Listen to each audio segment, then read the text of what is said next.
기도하겠습니다. 거룩하신 아버지 하나님, 지난 3일 동안도 우리를 보호하시고 지켜주시고 오늘 또한 생명의 말씀으로 우리를 양육하시기 위하여 한 곳으로 우리를 모이게 하시고 예배할 수 있도록 은혜 베푸심을 감사드립니다. 오늘도 생명의 말씀을 전할 때 전하는 자라 받는 자가 우리 성령님 가운데 동일한 은혜를 받을 수 있도록 은혜 베풀어 주시옵소서. 감사드리며 예수님의 이름으로 기도하옵나이다. 아멘. 오늘은 본문의 말씀 창세기 12장 1절을 보겠습니다. 여호와께서 아브라함에게 이르시되 너는 너의 본토 친척 아비 집을 떠나 내가 내게 지시할 땅으로 가라. 아멘. 오늘 제목은 서기와 중동 지역입니다. 아브라함이 어떻게 복을 받고 그 후손들이 어떻게 되어가는지를 우리가 살펴보도록 하겠습니다. 창세기 12장 1절에 여호와께서 아브라함에게 이르시되 너는 너의 본토 친척 아비 집을 떠나 내가 내게 지시할 땅으로 가라. 아멘. 이 당시에 여호와께서 아브라함에게 지시하실 그 당시에 아브라함이 나이가 60세입니다. 하란으로 가서 15년을 있다가 그 아비 데라가 죽은 후에 다시 떠나게 됩니다. 말씀에 지시한 대로 하지 않고 고향만 떠났는데 조카 롯과 아버지인 데라와 함께 떠났죠. 그런데 내가 지시할 땅이 어디였습니까? 하나님께서 지시한 땅은 가나안이었죠. 가나안은 함의 넷째 아들이 살고 있는 땅이었습니다. 이유는 가나안이 저주받았으므로 그 땅을 아브라함과 그의 자녀들에게 주시기 원하셔서 하나님께서 지시하신 것이죠. 나중에 천년이 지난 이후에 다윗 왕 때 다 그 땅을 완전히 정복하게 됩니다. 창세기 12장 2절로 3절 내가 너로 큰 민족을 이루고 내게 복을 주어 내 이름을 창대케 하리니 너는 복의 근원이 될지라. 너를 축복하는 자에게는 내가 복을 내리고 너를 저주하는 자에게는 내가 저주하리니 땅의 모든 족속에 너를 인하여 복을 얻을 것이니라 하신지라. 아멘. 아브라함과의 계약입니다. 여기서 내 씨는 누구입니까? 예수님이시죠. 이것을 우리가 상단복이라고 하는데 유대인이 받을 복입니다. 또 하단복은 유대인을 통해서 이방인들이 복을 받게 되는 것을 말하고 있고요. 하란을 떠나 가나안으로 들어가서 세겜을 지나 베델로 가서 단을 쌓고 제사를 지냅니다. 창세기 12장 8절 거기서 동편산으로 옮겨 장막을 치니 서는 베델이요 동은 아이라. 그가 그곳에서 여호와를 위하여 단을 쌓고 여호와 이름을 부르더니. 아멘. 그럼 그 이동 경로가 세겜에서 베델, 그리고 애굽, 헤브론, 부엘세바에서 이삭을 바치라고 하시죠. 왜 메소포타미아 지역이 유전이 발달되었을까? 이쪽은 인류문화 발상지로서 사람들이 노아 홍수 이후에 사람들이 노아의 세 자녀들이 이쪽에서 살고 있었다고 봅니다. 셈의 후손은 중동 및 아시아 지역이고 함의 후손은 아프리카 지역이고 야베스 후손은 유럽 지역을 말하고 있습니다. 똑같이 노아의 홍수 전에도 메소포타미아 지역이 에덴 동산이었으므로 인구가 가장 많았을 것으로 추측하고요. 그래서 이 지역은 성경적, 인류 문화학적으로도 상당히 중요하지만 오늘날도 세계 정치, 경제 중심이 되고 있습니다. 우리에게는 먼 동네이지만 많은 사람들이 입에 오르내리기 때문에 유명하며 앞으로 세계 전쟁도 이 지역 때문에 일어날 것으로 예측하고 있습니다. 홍수가 일어날 때는 지진이 일어난다고 했는데 이 메소포타미아 지역에 인구, 동물, 가축, 농사, 식물 등이 가장 많았는데 요즘 석유 전문가들에 의하면 석유는 사람, 동물 등 생물체들이 갑자기 어떤 물리적인 힘에 의해 지각 변동 등에 의해 압축을 받아서 생기는 산물이 석유라는 것입니다. 노아 홍수 때 대부분 이 지역에서 가장 많은 사람과 동물들이 지각 변동에 의해 매몰되면서 압축을 받으므로 그것이 나중에 석유가 되어 이 지역에 가장 많은 것이라고 하고 있습니다.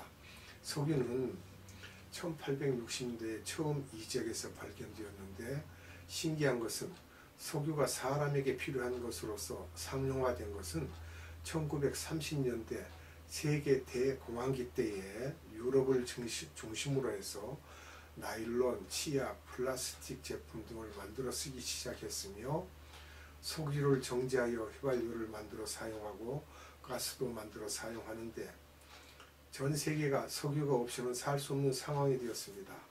인간이 석유만 끊어지면 멸종하게 될 정도가 되었으며 우리나라 같은 경우는 만약에 석유 수입이 끊어질 때를 대비해서 60일간 쓸 수 있는 것을 저장했다고 하며 부자인 나라일수록 더 많은 저장을 하고 있을 것입니다.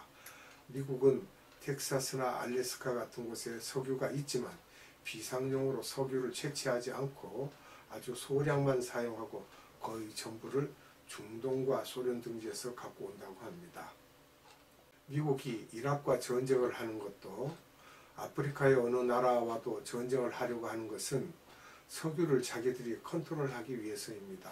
또 하나님께서는 아브라함에게 이렇게 복을 준다고 약속하시면서 계약을 하셨는데 이렇게 이민 보따리 들고 가나안 땅에 도착한 아브라함에게 내가 네 자녀를 복주고 너로 인하여 만민이 복을 받을 것이라고 말씀하시고 한 번도 그 말씀이 제대로 성립될 때가 별로 없었습니다. 여기서 우리가 아브라함의 자녀 유대인들 이런 것에 대해서 자세히 한번 살펴보도록 합니다. 아브라함의 자녀는 사라의 아들 이삭을 통한 야곱의 12자녀들과 하갈의 아들인 이스마엘을 통한 12자녀들과 그두라의 6자녀 등이 아브라함의 자녀인데 하나님께서 내가 네 후손에게 복을 주겠다고 하셨을 때는 사라, 하갈, 그두라의 30명의 자녀들의 후손들이 다 포함이 되는데 이 유대인 그룹과 아랍 그룹들을 복을 주시겠다고 했지만 이들이 복을 받아 누리는 것을 볼 수가 없습니다. 유대인은 애굽의 종살이 400년, 가나안 땅 정복을 위한 500년 가까이 전쟁과 또한 다윗 왕 때에 그것이 끝났지만 다윗 왕이 성전을 짓겠다고 했을 때 하나님께서 너의 아들 솔로몬을 통하여 성전을 짓게 하시겠다고 한 이유도 다윗 왕이 그 손에 피를 너무 많이 묻혔기 때문입니다. 성전을 지은 후에도 또 솔로몬이 죽은 후에 북이스라엘 10지파와 남유다 2지파가 분리되었는데 북이스라엘이 북쪽의 시리아 옆에 아수르를 통해 722년에 멸망하여 노예가 되고 이들이 아수르 사람들과 피가 섞이면서 이렇게 피가 섞인 사람들을 사마리아 사람들이라고 합니다. 그래서 예수님 당시에도 사마리아 사람들을 싫어했던 것이죠.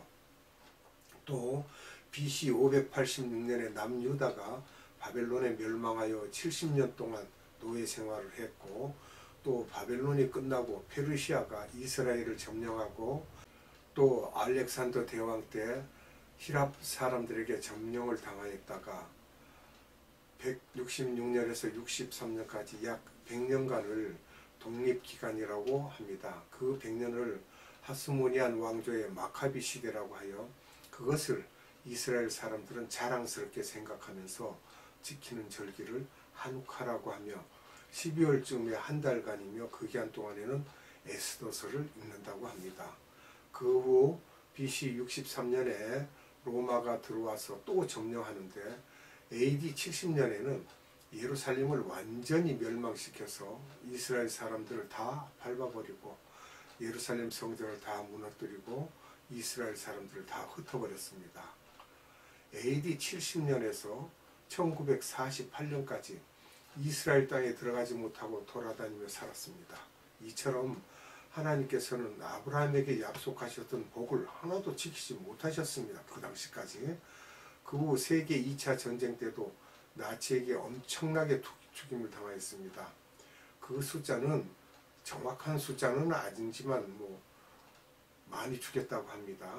모세 때 BC 1500년경이죠. 모세 때 출애굽할 때 200만 명이었는데 3500년이 지난 지금 현재는 1400만 명입니다. 분명히 하나님께서는 내 자녀가 땅의 모래알처럼 많을 것이라고 했는데 한 집에서 한 명씩만 낳아도 이 계산은 도저히 맞지 않습니다. 그만큼 많이 학대를 받아서 선지자들은 너희들이 학대를 받고 인구가 줄면서 사람들에게 웃음거리가 될 거라고 했으며 1930년대만 해도 인구가 2천만 명이었습니다. 그 후 나치에게 또한 학살을 당하기도 많이 하고 그렇게 해서 많은 유대인들이 죽었습니다. 그러나 이 사람들이 이렇게 고생을 하였는데 아브라함에게 약속하셨던 것을 하나님께서 이루어가고 계십니다. 세계 2차 전쟁이 끝나고 유대인 학살, 즉 홀로코스트라고 하죠. 유대인 학살을 피해 나온 사람들이 미국과 유럽 쪽으로 흩어지면서 그 자녀들에게 엄청난 교육을 시키면서 이 자녀들이 사회 지도자 그룹, 즉 의과, 법과, 정치, 경제 등 여러 곳에서 웬만한 사회 지도층을 유대인들이 다 자리 잡고 있습니다. 미국, 카나다, 영국, 모스크바, 심지어 우즈벡까지도 그렇습니다. 전 세계 어느 곳에 가도 유대인들이 다 지도자 그룹을 형성하고 있습니다. 이스라엘 땅에 약 500만 정도가 들어가서 살고 있지만 하나님께서는 이들에게 복을 주셨는데 그 자녀들에게 지혜를 주셔서 전 세계 모든 과학을 잡고 있는데 소련의 무기과학이 앞선 것도 그곳에 유대인이 200에서 300만 명 정도가 있기 때문이며 지금은 많이 나와서 100만 명 정도가 있으며 이들 유대인들은 하나같이 똑똑하고 조금도 손해보지 않고 또 상가나 쇼핑몰 등은 어느 곳에나 유대인들이 갖고 있으며 미국의 유명한 대학의 교수들 중에 대부분이 유대인들이 많습니다. 유대인들은 토요일이 안식일이기 때문에 이들은 신앙이 별로 없어도 토요일이면 무조건 다 쉽니다. 또 기독교인들은 일요일을 안식일로 지키기 때문에 미국의 많은 대학들이 대부분의 교수들이 유대인이므로 토요일에 졸업식을 못하며 또 많은 곳이 기독교 학교이므로 주일날도 이런 행사를 하지 못하므로 결국 일요일도 안 되고 월요일이나 화요일 등 주중에 할 수밖에 없으며 심지어 주일에 졸업식 하는 곳도 있습니다. 유대인들 때문입니다. 이들은 금, 은행, 보험사, 증권, 옷을 만드는 회사까지 모든 경제 부분에 영향력을 끼치고 있기 때문에 이들 유대인들에게 꼼짝 못합니다. 결국 하나님께서는 아브라함에게 약속하신 것을 다 이루셨으며 또 소수를 제외한 많은 유대인들이 예수를 믿지 않지만 마지막 때가 되면 이들도 다 예수님을 믿게 하실 것이며 또 다른 아브라함의 자녀인 아랍인, 즉 사우디아라비아, 이라크 등이죠. 아랍인들은 묘하게도 이들 지역인 페르시아만 지역에서만 석유가 나오고 있는데 이곳을 오일필드라고 합니다. 결국 아랍인들은 석유를 장악하고 있으므로 그로 인하여 경제적인 부분에서 또 영향력을 행사하고 있습니다. 사막의 불모지 물도 없고 나중에는 이슬람 종교를 믿으면서 저주받은 사람들처럼 살아왔는데 20세기에 들어오면서 이 석유로 인하여 하루아침에 세계 부자가 되었습니다. 결국 전 세계 돈을 아브라함의 후손들이 다 갖고 있는 것을 볼 때에 이런 부분만을 봐도 예수님의 재림이 가까워왔다라고 볼 수 있습니다. 이들이 전 세계 정치, 경제, 문화를 다 쥐고 이스라엘과 아랍과의 전쟁이 앞으로 세계 전쟁으로 이끌어갈 텐데 아랍을 중심으로 소련과 중국, 북한 등 연합하고 이스라엘을 중심으로 미국과 서방이 하나가 되어 전쟁을 하게 될 것으로 예측하고 있습니다. 북한이 무기를 싣고 중동 지역으로 가게 되면 앞으로는 미국이 그 배를 가지 못하게 막을 것이라고 하자 북한은 막기만 하면 자기들에게 선전 보고한 것으로 알고 미사일을 미국에 쏘겠다고 하는데 그 미사일이 알래스카뿐만 아니라 미국의 서부 지역에까지 심지어 오키나와 등 미국의 군사기지가 있는 곳까지 가는 미사일을 보유하고 있다는 것이며 또 북한은 생화학 무기가 발달하여 전 세계에서 가장 많이 갖고 있으며 이것은 병균 등을 뿌리는 것으로 이 무기를 사용하면 인간이 다 멸종될 수도 있으며 이런 무기들을 다 중동에 팔고 있습니다. 또 달러벌이를 위하여 마약도 파는데 하나님께서는 우리 민족을 한쪽은 복음을 전하고 다른 한쪽은 무기를 만들게 하는 등 어찌 보면 우리 민족도 대단한 사람들입니다. 북한이 전 세계 중심에서 이슈가 되는 것은 아랍과 이스라엘의 전쟁 속에 끼어 들어갔기 때문입니다. 하나님께서 아브라함에게 약속하셨던 복이 이루어지는 것을 바라볼 수 있어야 마지막 때가 가까이 왔음을 알 수 있습니다.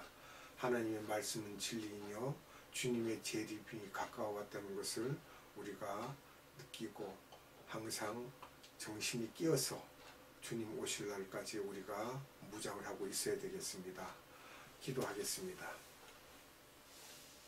은혜가 풍성하신 아버지 하나님 감사합니다. 중동 지역의 석유에 대해서 우리가 살펴보았고 그로 인하여 하나님께서 오랫동안 이스라엘을 징계를 받은 자녀같이 징계를 받다가 그들이 오늘날 부유하게 되고 이제 복을 누리고 또한 석유로 인하여 엄청난 그 복을 받는 아브라함의 후손들을 우리가 보게 되었습니다. 앞으로 하나님께서 이 지구의 역사를 이끌어 가실 텐데 이 주의 역사를 하나님께서 바른 길로 인도하시고 우리는 오직 예수 그리스도를 바라보는 믿음만 지켜나갈 수 있도록 은혜 베풀어 주시옵소서. 오늘도 아버지 하나님께 무한한 감사와 찬양과 영광을 올려드리옵고 우리 구주 예수 그리스도 이름으로 감사하며 기도드리옵나이다. 아멘. 주님 가르쳐준 기도로 예배를 마치겠습니다. 하늘에 계신 우리 아버지, 아버지의 이름을 거룩하게 하시며 아버지의 나라가 오게 하시며 아버지의 뜻이 하늘에서와 같이 땅에서도 이루어지게 하소서. 오늘 우리에게 일용할 양식을 주시고 우리가 우리에게 잘못한 사람을 용서해 준 것 같이 우리 죄를 용서하여 주시고 우리를 시험에 빠지지 않게 하시고 악에서 구하소서. 나라와 권능과 영광이 영원히 아버지의 것입니다. 아멘.